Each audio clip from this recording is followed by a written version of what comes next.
혹시 이 노래들 아시나요? 이 세상에 애누리 없는 장사가 어딨어? 이거 뭐 시골 영감 기천님 죄송합니다. 이런 노래가 있는데 애누리를 해줘도 이렇게 해줄 수 있나? 라는 말이 나올 정도로 지금 엄청나게 세일을 하는 곳이 있죠. 바로 중국의 이커머스 알리입니다. 알리가 쏜다. 천억 페스타라는 세일 기간 동안 유례가 없을 정도의 큰 폭으로 할인을 했습니다. 그동안 세일을 거의 하지 않았다거나 아니면 세일을 하더라도 뭐 어디에서 사나 별 차이가 없을 정도로 아주 요만큼 쬐끔 세일을 했던 그런 인기 상품들 위주로 대폭 세일을 하고 있습니다. 유통 전문가들도 이 품목들을 이렇게 큰 폭으로 할인을 한 거는 본 적이 없을 정도다, 혀를 내두를 정도다 라고 깜짝 놀라고 있는 수준입니다.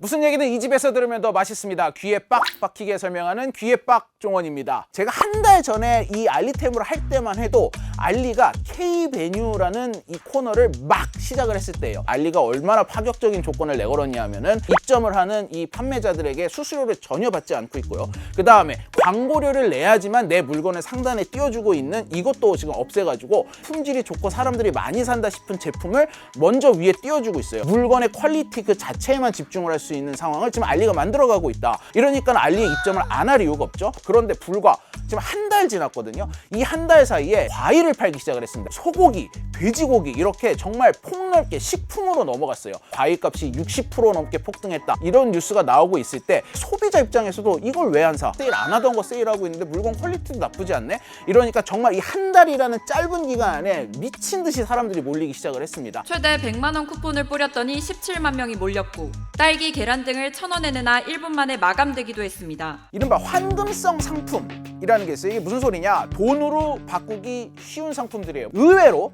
커피 믹스, 그리고 기저귀, 쌀 이런 상품들도 환금성 상품에 들어갑니다. 이 환금성 상품은 우리가 한 번에 이렇게 많이 살 수가 없어요. 그 이유가 이런 상품들이 언제나 수요가 많아서 현금으로 바꿀 수 있는 황금성 상품으로 취급을 받고 있기 때문에 세일을 거의 하지 않아요. 특히 동서식품의 커피 믹스, 농심의 대표적인 라면, 신라면 있죠. 이 할인폭을 굉장히 엄격하게 제한을 해서 거의 할인을 하지 않는 제품이었는데 이 천억 페스타라는 세일 기간 동안 유례가 없을 정도의 큰 폭으로 할인을 했습니다.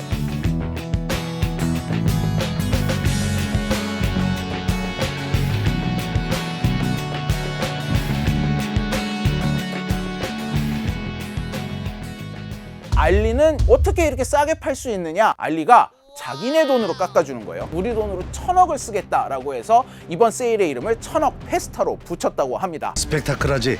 예. 이 1,000억을 써도 어떻게 쓰느냐, 이게 굉장히 중요하거든요. 근데 솔직히 중국 업체인 알리가 우리나라 사람들의 기호를 정확히 파악하기 힘들잖아요. 플랫폼 기업을 표방하던 알리가 우리나라에서만큼은 전 세계 최초로 MD들을 고용을 하기 시작을 했어요. 경쟁사가 가격이 얼마고 어느 정도 가격으로 이걸 갖다가 제시했을 때 고객이 들어올 수 있을 거고 이걸 명확하게 꿰뚫고 들어간다는 느낌이 들어요. 상품이 거기에 만약에 뭐 10,000가지가 있던 10만 가지가 있던 우리가 아는 상품은 불과 한 20가지, 30가지밖에 안 돼요, 사실은. 그런 몇십 가지 상품들만 가격을 흔들어 버리면은 전체적으로 와, 저 사이트는 진짜 가격이 충격적으로 싸다는 인식을 심어주는 거예요. 그런 과정을 지금 알리익스프레스가 가고 있다는 게 놀라운 거예요, 저는. 알리는 이렇게 열심히 하고 있는데 테무는 뭐 준비하고 있는 거 없나요? 테무까지 가세야만 정말 그 폭발력이 대단하겠죠. 근데 다행히 아직까지 테무는 이런 움직임은 보이지 않고 있어요. 그 이유는 알리와 테무는 약간 이 그룹 차원에서 가는 노선이 달라요.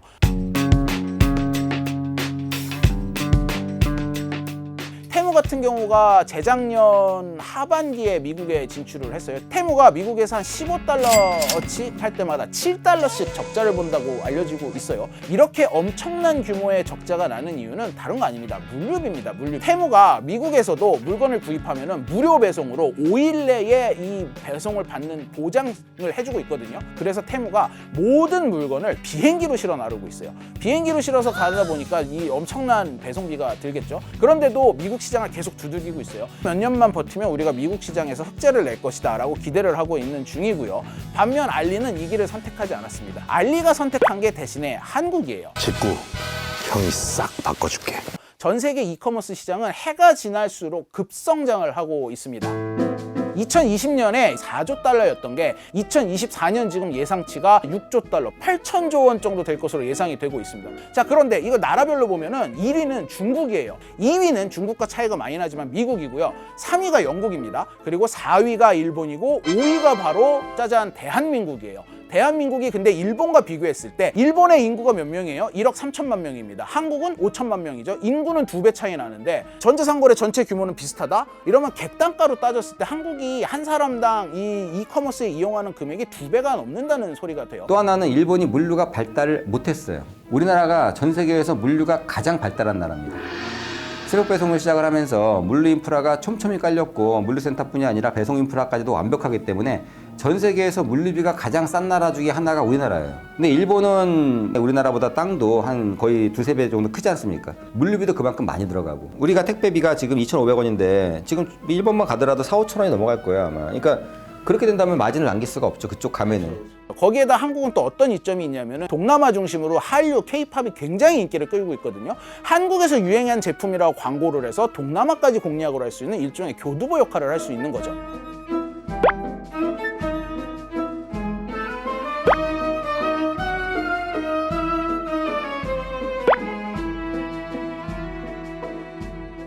이런 계산을 이미 했던 알리는 한국 공략을 위해서 차근차근 준비를 하고 있었어요. 그게 뭐냐? 중국의 산둥성의 웨이하이시라거나 엔타이시 3만 평 규모의 한국 전용 물류센터가 있는 곳입니다. 인천항과 평택항에서 이 컨테이너 배가 12시간이면 오갈 수 있는 거리예요. 거기에다가 한국으로 가는 컨테이너 전용 컨테이너선이 원래 3척이 있었는데 요즘 너무 잘 팔리니까 이걸 2배 증선해가지고 대형 컨테이너선이 오직 한국만을 공략하기 위해서 알리 의 물건을 싣고 중국과 한국을 오가고 있는 거죠. 어떤 물건을 팔아야 잘 팔 수 있을지 MD를 고용하고 한국과 가장 가까운 곳에 어마어마한 규모의 물류센터를 건설하고 한국 전용 배를 증선을 하고 마지막으로 노리고 있는 게 한국 내의 물류센터입니다. 한국의 물류센터까지 갖춰지면 정말 타노스가 이 건틀렛에 마지막 스톤을 끼는 것과 마찬가지 효과가 일어날 것이다 라고 얘기를 하는데 이렇게 엄청난 속도로 한국 시장을 공략을 하고 있는 알리, 다음 타겟은 어디가 될 것이냐? 바로 뷰티 페스티벌을 엽니다. 바로 연달아서 여는 거예요. 다음 타겟은 다이소와 올리브영이 될 것이다 라는 얘기가 많이 나옵니다. 올리브영도 결국은 다른 회사에서 나온 화장품들 모아서 파는 곳인데 이거보다 분명히 훨씬 더 싼 가격에 팔 것이기 때문에 그리고 MD들을 이미 고용했기 때문에 어떤 화장품에 집중을 했을 때 효과를 극대화할 수 있다는 걸 알리는 이미 알고 있습니다. 그 다음에 다이소는 굳이 이렇게 뭐 K베뉴 이런 세일 안 해도 그냥 중국에서 직접 넘어오는 공산품만 놓고 봐도 다이소는 이미 죽은 녹습니다. 이런 비관적인 목소리까지 나오고 있어요. 11번가나 이마트가 지금 희망퇴직자 받는다고 시끄러운데 한국 유통업계는 괜찮은 건지. 자, 지금 정용진 회장이 취임을 했죠, 이마트가. 앞으로 이마트의 운명은 어떻게 될 것인가? 정용진 회장이 과연 경영을 잘해서 이 위기를 돌파할 수 있을 것인가? 뭐 이런 게 굉장히 관심사가 많이 됐는데 일단 이마트가 지금 굉장히 안 좋은 건 사실이에요. 먼저 알리하고 테무 얘기할 것도 없이 쾅에 밀렸잖아요. 거슬러 올라가면 2년 전에 지마켓을 인수한 게 정말 신의 한 수가 아닌 악수 중에 악수가 된 게 아니냐라는 얘기가 나오고 있어요. 3조 원을 베팅을 했는데 지금 손익분기점도 못 넘고 있습니다. 2년간 1,000억 원의 적자를 기록을 합니다. 이미 내가 갖고 있던 현금을 여기에다가 왕창 썼는데 이 몰빵을 한 곳에서 지금 퍼포먼스가 안 나오니까 이마트로서는 여유가 없는 상황이에요. 내가 말라 죽어가고 있는 걸 그냥 보고 있는 거예요. 정영진 회장이 지금보다 30배, 40배 더 굉장한 퍼포먼스를 내더라도 이거를 뚫고 나갈 수 있을까라는 의구심이 나오는 거죠. 근데 그렇다고 해서 롯데라거나 홈플러스는 좀 나은가? 그렇지도 않아요. 여기도 마찬가지로 힘들었습니다. 유통가가 원래는 10원 전쟁이라고 그래가지고 한쪽이 10원 내리면 그거보다 딱 10원을 더 내리는 전쟁을 많이 했었거든요. 그런데 이 온라인 업체들의 이 엄청난 공격을 받으면서 그 10원 더 싸게 해줄, 5원 더 싸게 해줄 그 여력이 없는 거예요. 이 정도로까지 말라버렸습니다. 이 오프라인 유통 거인들이요. 오프라인 업체들 중에서도 중국산이 많이 들어왔던 그런 업체들이 있겠죠. 그 테무 알리익스프레스에서 원래 판매되는 가격과 본인들이 수입해서 판매하는 가격과 그 가격의 갭 차이가 바로 눈으로 보이고 그런 신선식품이라든지 기타 그런 보호를 받을 수 있는 영역이 오히려 없기 때문에 오히려 직격탄을 맞았던 부분이고요. 신선식품은 보관기간 자체가 일주일, 어떤 거는 하루 이내에 그게 처음부터 끝까지 유통 경로를 타야 되기 때문에 물류가 굉장히 어려운 분야거든요. 그래서 그걸 가장 잘했던 게 우리나라의 새우 배송 업체들이고, 그러니까 이런 업체들은 그래도 버틸 수 있는 여력이 좀 있다는 것뿐이지 안전판은 아무것도 없다는 거죠. 안전판은. 이렇게 우리나라 이 토종 유통업체를 하나씩 정복을 해나가는 게 진짜 무서운 게 뭐냐면은 이게 단순히 유통망의 와해만 나타내는 게 아니라 제조까지 다 먹겠다는 거거든요. 사실 과거에는 중국은 세계의 공장으로 제조만 했고 이 유통업체들 유명한 데는 대부분 서구권에 있었고 아니면 각 나라 토종 유통업체들이 상품을 판매를 했습니다. 금융과 제조와 유통이 좀 분업이 돼 있었다면 온라인이라는 플랫폼이 전 세계의 지배적인 플랫폼이 되면서 직접 판매를 할 수 있는 판로가 열리는 거죠. 중국의 유통망이 전 세계의 영향력을 넓혀가면 넓혀갈수록 전 세계의 공장으로서의 입지도 더욱더 강화가 되는 거고 중국에 의지하는 이 비율이 높아질 수밖에 없다라는 우려가 나오고 있습니다. 우리나라 유통업계가 중국으로 진출하기에는 중국은 이미 알리바바와 이 테무의 모기업인 핀더더, 그 다음에 이 전 세계 의류 시장을 꽉 잡고 있는 쉬인, 이 알테시의 본고장이자 이 소매 거래의 절반 이상을 온라인으로 하는 전 세계 최초의 국가예요. 이 물류 시스템을 중국은 완벽하게 갖추고 있어요. 이 나라의 크기부터가 다르기 때문에 유통망에 대한 연구부터 새로 해야 되는데 쿠팡이 이제 겨우 몇 천억 흑자를 내기 시작을 했는데 새로 물류센터를 깔면서 물류 시장을 하면서 한다? 이건 자살행위에 가깝죠. 거기다가 우리나라 유통업계들은 중국에서 몰매를 맞고 쫓겨났던 트라우마가 있기 때문에 언제 어떻게 바뀔지 모를 이 공산당의 변덕, 이게 너무 불안해서 중국에 진출할 생각도 못하고 당하고 있을 수밖에 없다라는 말씀을 드립니다. 이게 우리가 항상 외교, 중국과의 외교 문제나 뭐 지난주에 다뤘던 부동산 문제 이런 거 나오면 항상 뭐라고 말씀하십니까? 상호주의 원칙 어딨냐? 왜 우린 중국한테 해주는데 중국은 안 해주냐? 이런 불만이 항상 나오잖아요. 상호주의 원칙하에서 따져보자고요. 알리익스프레스가 이제 물류센터를 구축하기 위해서 준비를 하고 있고 그들이 원하는 대로 뭐 보세 구역에서 전자상거래에 직구를 처리할 수 있는 자체적으로 처리할 수 있는 물류센터를 100% 인허가를 갖다 내줬다. 그러면 저는 한순간에 이 게임의 어떤 뭐 판도가 많이 바뀔 수 있다고 봐요. 물론 그렇게 쉽게 인허가가 나갈 것 같지는 않습니다. 쉽게 되지는 않겠지만 중요한 거는 이게 어떤 방향으로 갈지는 아무도 모르고 있다는 거죠. 지금 직구 상품에 대해서 물류센터를 세운다는 것조차도 처음이고 여기에 관련된 법규도 지금 아직까지 미비하고 모든 게 지금 아직까지 낯선 상태이기 때문에 정부에서도 조금 더 그걸 주도 면밀하게 지켜봐야 돼요.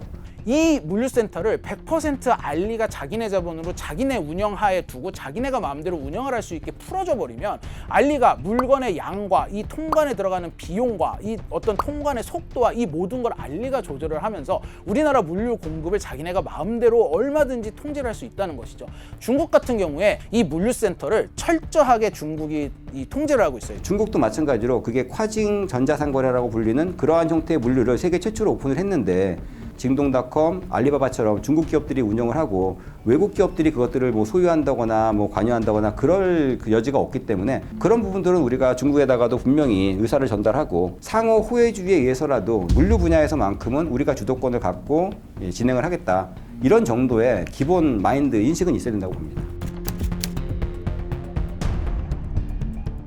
이게 지금 우리나라 같은 경우가 이 중국에서 들어오는 물건은 직구를 할 때, 그러니까 알리와 테무 같은 데서 살 때 150달러까지 관세를 면제를 해주고 있잖아요. 이 비율을 더 낮게, 더 짜게 낮추겠다 이런 얘기밖에 안 나오고 있어요. 근데 중국은 관세, 직구를 할 때 90만 원까지 관세를 면제를 해줘요. 직구로 들어오는 물건은 중국 내에서 판매되는 물건보다 훨씬 더 많은 폭으로 세금을 깎아주고 있습니다. 거기다 통관도 그렇게 까다롭지 않다고 해요. 그냥 웬만하면 다 통관을 시켜준다고 해요. 물류와 관련된 여러 일자리가 창출이 되고 이 시스템적으로 돈을 벌 수 있는 구조가 있기 때문에 중국은 직구를 오히려 권장을 하고 있지 막고 있지를 않아요. 이러다 보니까 우리나라가 지금 뭐 제도를 어떻게 보강을 해가지고 이 직구 자체를 줄여버리겠다 라는 정책을 내놓는다면 이거는 오히려 우리나라 업체가 오히려 중국의 보복을 불러일으킬 수도 있는 정책적 오판이 될 수 있다 이런 우려가 나오고 있어요. 소비자 입장에서도 직구 시장에 막혀버리면 소비자가 싸게 살 수 있는 루트 하나가 막혀버리는 거예요. 이러면 경쟁이 또 기업들 간의 경쟁이 줄어들어 버리잖아요. 기업 차원에서도 소비자 차원에서도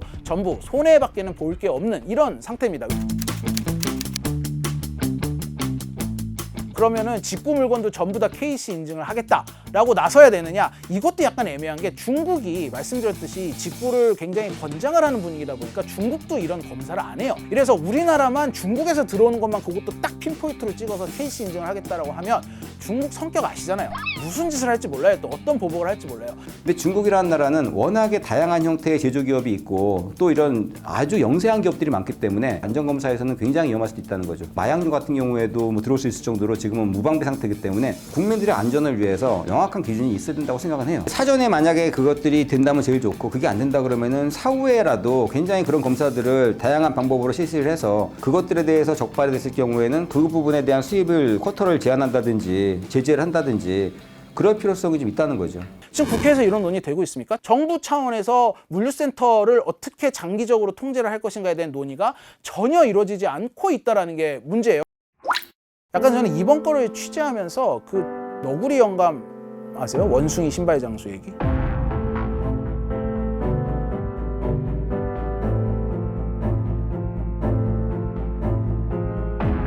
소비자 입장에서는 이득 아니야? 알리가 들어오는 게 쿠팡도 긴장하게 만들고 다른 기존의 오프라인 업체도 긴장하게 만들고 좋은 거 아니야? 근데 항상 그 끝이 있다는 게 문제예요. 여러분 OTT도 넷플릭스만 거의 대부분 보시잖아요. 택시도 카카오 택시만 부르시잖아요. 결국은 승자 독식의 사업이 플랫폼이에요. 지금 당장은 경쟁이지만 이 중국의 이커머스가 이런 식으로 야금야금 침투해서 이게 결국은 고스란히 다 우리 소비자의 부담으로 돌아올까? 그게 심히 우려스럽습니다. 잘하셨습니다. 자본에서도 밀리고 인구에서도 밀리고 땅덩이에서도 밀리고 큰일입니다.